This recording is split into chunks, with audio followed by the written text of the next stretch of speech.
Hello, நான் உங்கள் SS. இன்றைக்கி தட்டைப்பயிர் குழம்பு புளிக்குழம்பு எப்படி செய்யுதுன்னு பார்க்கலாம். இது காய்கறியெல்லாம் நம்ம சேர்க்க போகிறதில்ல, வெறும் தட்டைப்பயிர் மட்டும் வச்சு குழம்பு செய்ய போகிறோம். ரொம்ப சுவையாக இருக்கும். அதுக்கு தேவையான அளவு தட்டைப்பயிர் எடுத்துக்கோங்க, க்ளீன் பண்ணிக்கோங்க. ஒரு தடவை வாஷ் பண்ணிவிட்டு அரை ஸ்பூன் மஞ்சத்தூள், தேவையான அளவு உப்பு சேர்த்துக்கலாம். சேர்த்துட்டு அது முழுகிற அளவுக்கு தண்ணி ஊற்றிக்கலாம். ஊற்றி மூடி போட்டு 3 விசில் வர வரைக்கும் வச்சுருங்க. அப்புறம் ஒரு பாத்திரத்தில் புளி கரைசல், தக்காளி 2 தக்காளி, அப்புறம் சின்ன வெங்காயம் ஒரு 4-5 வெங்காயம் வெட்டி சேர்த்துருக்கேன். பெருங்காயம், கட்டி பெருங்காயமாக 2 சேர்த்துருக்கேன். நீங்கள் ஒரு ஸ்பூன் சேர்த்துக்கோங்க. குழம்பு மிளகாத்தூள், இது வீட்டில் அரைச்சது, உங்களுக்கு காரத்துக்கு ஏற்றாப்பி சேர்த்துக்கோங்க. நான் 3 ஸ்பூன் சேர்த்துருக்கேன்.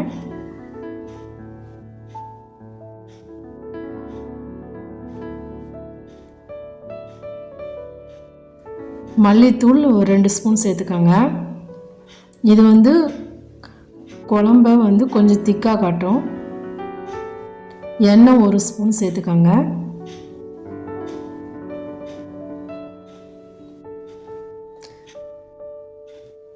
அடுப்பில் வச்சு நல்லா கிளறி விடுங்க. நல்லா கலந்து விட்டுட்டு இன்னும் கொஞ்சம் தண்ணி கூட நம்ம ஊற்றிக்கலாம்.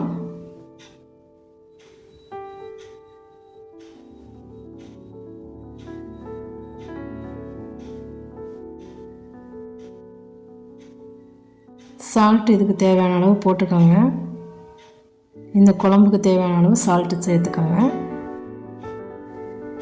மூடி ஒரு 10 நிமிஷம் கொதிக்க விடுங்க. இந்த கொதிச்சு வச்சு பாருங்கள்.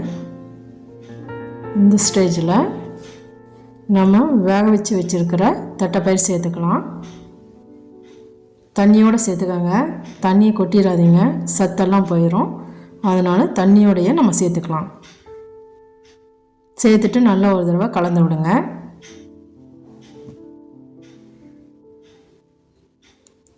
இப்போ இதுக்கு நம்ம தேங்காய் அரைச்சிக்கலாம்.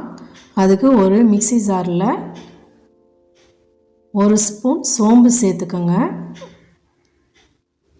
அப்புறம் 1 மூடி தேங்காய் நான் துருவி வச்சுருக்கேன், நீங்கள் கட் பண்ணி கூட சேர்த்துக்கலாம். சேர்த்துட்டு அரைச்சிக்கோங்க. அரைச்சதுக்கப்புறம் ஒரு 20 சின்ன வெங்காயம் உரித்து வச்சுருக்கேன், அதையும் சேர்த்து அரைச்சி இப்போ கொதிக்கிற அந்த கலவையில் இந்த தேங்காய் விழுதை சேர்த்துக்கலாம். சேர்த்துட்டு நமக்கு ஒரு தடவை நல்லா கலந்து விடுங்க.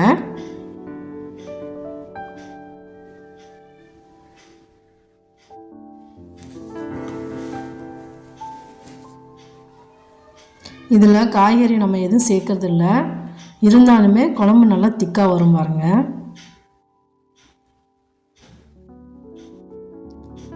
ஒரு 10 நிமிஷம் கொதிக்க வச்சதுக்கப்புறம் ஒரு கடாய் சூடானதுக்கப்புறம் 1 ஸ்பூன் சமையல் எண்ணெய் சேர்த்துக்கலாம். எண்ணெய் சூடானதுக்கப்புறம்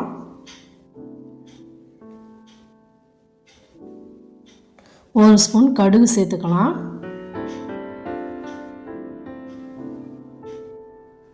கடுகு பொரிஞ்சதும் ஒரு 10 பல் பூண்டு சேர்த்துக்கலாம்.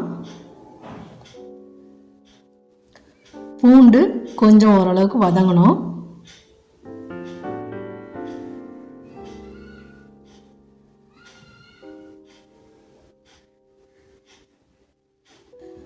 ஒரு ஸ்பூன் வெந்தயம் சேர்த்துக்கலாம்.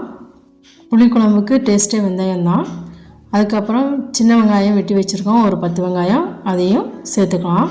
சேர்த்துட்டு நல்லா மிக்ஸ் பண்ணி விடுங்க.